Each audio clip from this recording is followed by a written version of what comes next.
Hello दोस्तों, आपसे कैसे हैं? आशा करता हूँ आप सभी अच्छे होंगे, स्वस्थ होंगे, मस्त होंगे। साथ ही आप अपनी पढ़ाई को कर रहे हों। मैं आशा करता हूँ आप सभी अच्छे होंगे, स्वस्थ होंगे, मस्त होंगे। चलिए, आज मैं आप सभी को भारत के प्राचीन इतिहास के साहित्यिक स्रोत से जो इम्पोर्टेंट क्वेश्चन बनने वाले हैं मैं उनको कराने जा रहा हूँ। तो मेरी आशा और उम्मीद है कि आप सभी मेरे वीडियो को पूरा देखेंगे, वीडियो को इसके में नहीं करेंगे। चलिए, बिना किसी वीडियो को रुकावट के, बिना समय व्यर्थ करते हुए, वीडियो को आगे बढ़ाते हुए वीडियो को निरंतर करते हैं। चलिए, वीडियो को प्रारंभ करते हैं। आप सभी बिना किसी रुकावट को वीडियो को निरंतर देखें, तभी आपको सभी क्वेश्चन समझ में आएंगे। चलिए, वीडियो को प्रारंभ करते हैं। पहला क्वेश्चन क्या है? सबसे पहले भारत को इंडिया के रूप में किसने संबोधित किया? तो मैं आपको बताता हूँ, भारत को सबसे पहले इंडिया रूप से यूनानियों ने संबोधित किया। यूनान के आक्रमणकारियों ने भारत को इंडिया नाम से संबोधित किया। भारत को इंडिया कहने वाले कौन थे? यूनान के लोग थे। भारत को इंडिया कहने वाले लोग यूनान के लोग थे। कहाँ के लोग थे? भारत को इंडिया कहने वाले लोग यूनान के लोग थे। भारत को इंडिया नाम से संबोधित किसने किया? यूनान के लोग। यूनान का महान आक्रमणकारी कौन था? सिकंदर।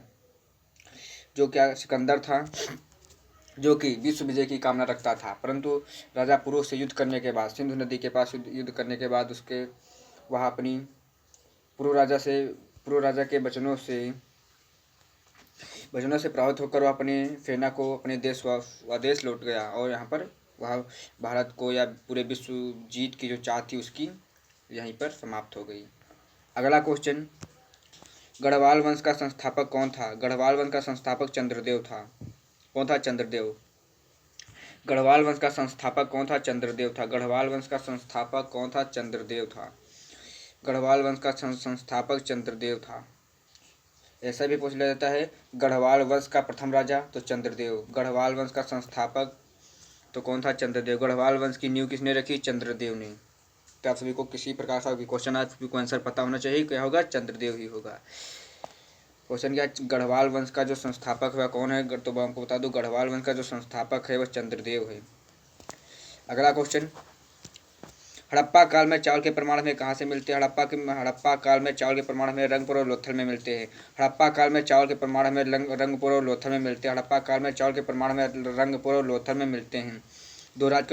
दो नाम याद रखिए, रंगपुर और लोथल में हमें हड़प्पा काल में चावल के प्रमाण मिलते हैं। हड़प्पा काल की सभ्यता ऐसी सभ्यता थी जो कि शहरी सभ्यता थी। भी पूछ लेता है, हड़प्पा सभ्यता थी वह कौन सी सभ्यता थी? तो मैं आपको बता दूं, हड़प्पा की जो सभ्यता थी वह शहरी सभ्यता थी। तो में चावल गेहूं धान सब उगाए जाते थे। तो जो हड़प्पा काल में चावल के प्रमाण में कहाँ से मिलते हैं? रंगपुर और लोथल में मिलते हैं। अगला क्वेश्चन, वर्धन वंश की राजधानी क्या थी? आप सभी को पता होना चाहिए, वर्धन वंश की राजधानी थानेश्वर थी। वर्धन वंश की राजधानी थानेश्वर। ये इलाका देखिए, वर्धन वंश का इलाका था। वर्धन वंश की राजधानी क्या थी? थानेश्वर। वर्धन वंश की राजधानी थानेश्वर थी। वर्धन वंश का राजा कौन था? हर्षवर्धन। वर्धन वंश की राजधानी क्या थी?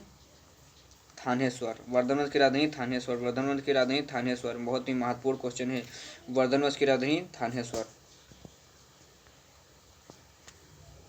अगला क्वेश्चन, मेसोपोटामिया का अर्थ क्या है? मेसोपोटामिया का अर्थ है दो नदियों के बीच का भूभाग। दो नदियों के बीच के भूभाग को कहते हैं मेसोपोटामिया। मेसोपोटामिया का अर्थ है दो नदियों के बीच के भूभाग को हम मेसोपोटामिया कहते हैं। अगला क्वेश्चन, कुम्हार के चाक का आविष्कार किस काल में हुआ? कुम्हार के चाक का आविष्कार नौपाषाण काल में हुआ। कुम्हार के चाक का आविष्कार किस काल में हुआ? कुम्हार के चाक का आविष्कार नौपाषाण काल में हुआ। अगला क्वेश्चन, श्रीनगर की स्थापना किस शासक द्वारा की गई? श्रीनगर की स्थापना मैं आपको बता दूं, सम्राट अशोक के द्वारा की गई थी। श्रीनगर की स्थापना महान मौर्य साम्राज्य चंद्रगुप्त मौर्य के बेटे अशोक।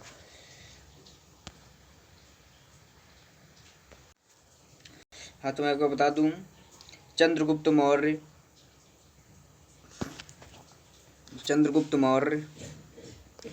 के पुत्र बिंदुसार, बिंदुसार के पुत्र अशोक ने श्रीनगर की स्थापना की थी। तो आपसे पूछे अशोक के पिता का नाम बिंदुसार, उनके बाबा का नाम चंद्रगुप्त मौर्य। सम्राट अशोक ने, क्वेश्चन क्या है, सम्राट अशोक ने श्रीनगर की स्थापना की थी। याद रखिएगा, सम्राट अशोक ने श्रीनगर की स्थापना की थी। सम्राट अशोक ने श्रीनगर की स्थापना की थी। सम्राट अशोक ने श्रीनगर की स्थापना की थी। अगला क्वेश्चन, महावीर स्वामी के 11 शिष्यों को क्या कहते थे? महावीर स्वामी के 11 शिष्यों को गणधर कहते थे। क्या कहते थे? गणधर, गणधर। महावीर स्वामी के 11 शिष्यों को हम गणधर कहते थे। 9 नंबर सवाल, सिंधु घाटी सभ्यता का सबसे दक्षिणी स्थल कौन सा था? सिंधु घाटी सभ्यता का सबसे दक्षिणी स्थल कौन सा है? तो दैमाबाद, अहमदनगर, महाराष्ट्र। दैमाबाद, अहमदनगर, महाराष्ट्र। दैमाबाद, अहमदनगर, महाराष्ट्र। होयसल वंश की राजधानी, होयसल वंश की राजधानी, होयसल वंश की राजधानी द्वार समुद्र। होयसल वंश की राजधानी क्या थी? द्वार समुद्र। होयसल वंश की राजधानी द्वार समुद्र थी। याद रखिएगा, होयसल वंश की राजधानी द्वार समुद्र थी। होयसल वंश की राजधानी द्वार समुद्र। 11वां क्वेश्चन, गंगों की प्रारंभिक राजधानी क्या थी? गंगों की प्रारंभिक राजधानी कोलर थी। गंगों की प्रारंभिक राजधानी कोलर थी। गंगों की प्रारंभिक राजधानी क्या थी? कोलर थी। गंगों की प्रारंभिक राजधानी क्या थी? कोलर। याद रखिएगा, गंगों की प्रारंभिक राजधानी कोलर थी। अगला क्वेश्चन, चतुर्थ बौद्ध संधि किस शासन काल में हुई? मतलब जब चतुर्थ बौद्ध संगत हुई तो किसका शासन था? तो मैं बता दूं, कनिष्क का शासन था। जब चतुर्थ बौद्ध संगत हुई, कनिष्क का शासन था। किसका शासन था? कनिष्क का शासन था। अगला क्वेश्चन, पृथ्वीराज रासो के लेखक कौन है? पृथ्वीराज रासो के लेखक चंद्रवरदायी हैं। कौन है? चंद्रवरदायी। पृथ्वीराज रासो के लेखक चंद्रवरदायी हैं। आपको पता होना चाहिए, पृथ्वीराज रासो के लेखक जो हैं चंद्रवरदायी हैं। अगला क्वेश्चन, सांख्य दर्शक प्रयोग के प्रवर्तक कौन है? सांख्य दर्शक प्रवर्तक के प्रयोग प्रवर्तक हैं वे कपिल मुनि हैं। सांख्य दर्शक प्रयोग के प्रवर्तक कपिल मुनि हैं। सांख्य दर्शक, यहाँ पर सांख्य नहीं, सांख्य होना चाहिए। सांख्य दर्शन प्रयोग के प्रवर्तक कौन थे? तो एक कपिल मुनि थी। तो याद रखिएगा, यहाँ पर संख्य नहीं, सांख्य। सांख्य दर्शन प्रयोग के प्रवर्तक कौन थे? तो ये कपिल मुनि थे। अगला क्वेश्चन, चीनी यात्री ह्वेन-सांग भारत कब आया? चीनी यात्री ह्वेन-सांग भारत 630 से 644 ईस्वी के बीच आया। 630 से 644 ईस्वी के बीच आया। चीनी यात्री ह्वेन-सांग भारत 630 से 644 ईस्वी के बीच आया था। समुद्रगुप्त का उत्तराधिकारी कौन था? चंद्रगुप्त द्वितीय या विक्रमादित्य। समुद्रगुप्त का उत्तराधिकारी कौन था? समुद्रगुप्त का उत्तराधिकारी चंद्रगुप्त द्वितीय या विक्रमादित्य। चंद्रगुप्त द्वितीय या विक्रमादित्य। समुद्रगुप्त का उत्तराधिकारी कौन था? तो क्वेश्चन है, समुद्रगुप्त का उत्तराधिकारी कौन था? तो आंसर देंगे चंद्रगुप्त द्वितीय या विक्रमादित्य। इसे विक्रमादित्य के नाम से भी संबोधित करते हैं, तो कंफ्यूज मत होइएगा। चंद्रगुप्त हो या चंद्रगुप्त द्वितीय हो या विक्रमादित्य हो, बात एक ही है। अगला क्वेश्चन, जैन धर्म के 2 संप्रदाय कौन हैं? जैन धर्म के 2 संप्रदाय कौन से थे? जैन धर्म के 2 संप्रदाय श्वेतांबर और दिगंबर। जैन धर्म के संप्रदाय कौन से? संप्रदाय यानी कि भाग, यानी जैन धर्म को मानने वाले 2 समूह कौन थे? ऐसे भी समझ सकते हैं। जैन धर्म को मानने वाले 2 समूह कौन से थे? तो एक थे श्वेतांबर, एक थे दिगंबर। श्वेतांबर को कौन होते हैं? जो श्वेत वस्त्र धारण करते हैं, जो सफ़ेद कपड़े पहनते हैं, और दिगंबर जो कपड़े नहीं पहनते हैं। श्वेतांबर कौन होते हैं? जो श्वेत वस्त्र को धारण करते हैं। दिगंबर कौन होते हैं? जो बिना वस्त्र के रहते हैं। तो आपको पता होना चाहिए जैन धर्म के 2 संप्रदाय कौन हैं, या 2 समूह कौन हैं। तो जैन धर्म के 2 संप्रदाय श्वेतांबर और दिगंबर हैं।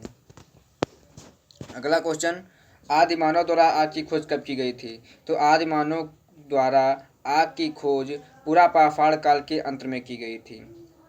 पुरापाषाण काल।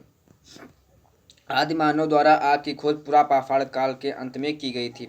आदि मानव द्वारा आग की खोज पुरापाषाण काल के अंत में की गई थी। याद रखेगा। अगला क्वेश्चन, ऋग्वेद में सबसे पवित्र नदी कौन सी है? ऋग्वेद में सबसे पवित्र नदी सरस्वती नदी को बताया गया है।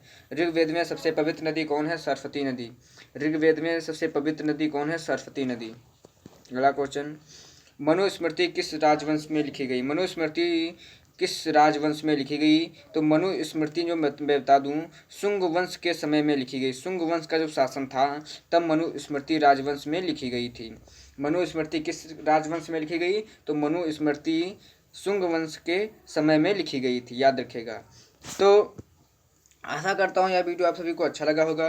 तो आप इस वीडियो में आप सभी को हमने कुछ महत्वपूर्ण